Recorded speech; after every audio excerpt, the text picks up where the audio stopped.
Genesis chapter 32. So Jacob went on his way, and the angels of God met him.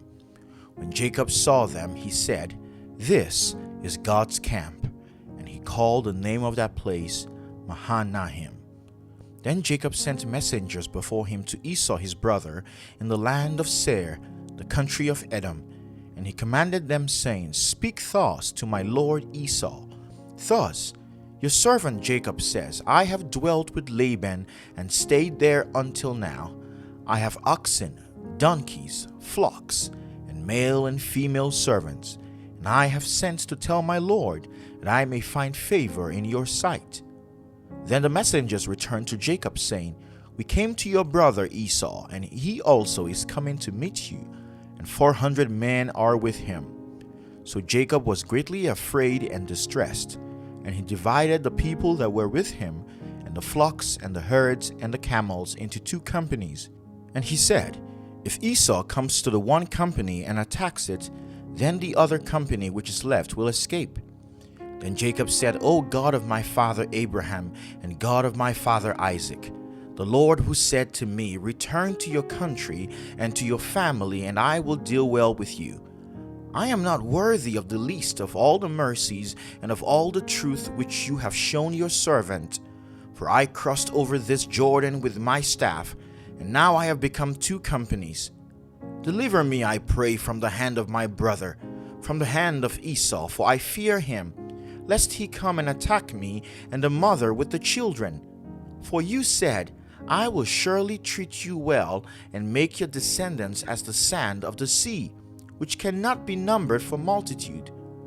So he lodged there that same night, and took what came to his hand as a present for Esau his brother, 200 female goats, 20 male goats, 200 ewes and 20 rams, 30 milk camels with their colts, 40 cows and 10 bulls, 20 female donkeys and 10 foals. Then he delivered them to the hand of his servant, every drove by itself, and said to his servants, "Pass over before me, and put some distance between successive droves." And he commanded the first one, saying, "When Esau my brother meets you and asks you, saying, 'To whom do you belong, and where are you going? Who are these in front of you?'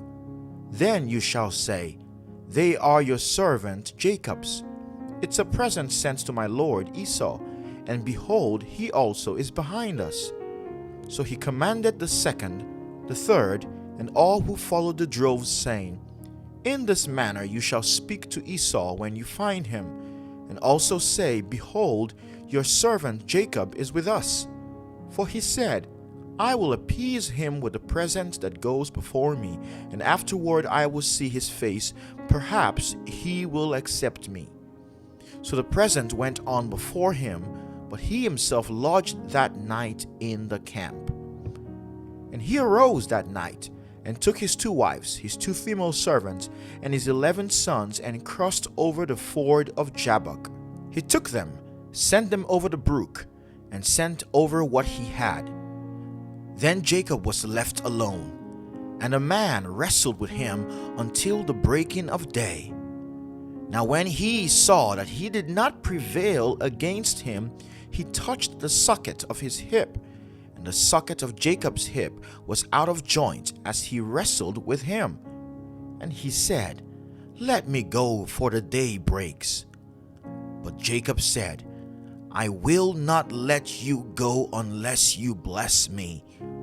So he said to him, "What is your name?"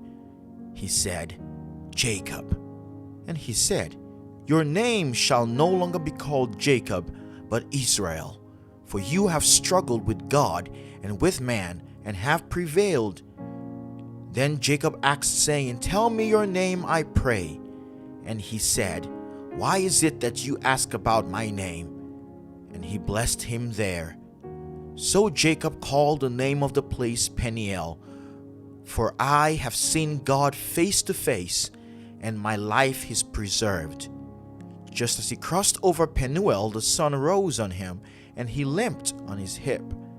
Therefore to this day the children of Israel do not eat the muzzle that shrank, which is on the hip socket, because he touched the socket of Jacob's hip, in a muscle that shrank.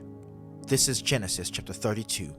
Thank you for reading God's Word with us today, and we'll meet you in Genesis chapter 33.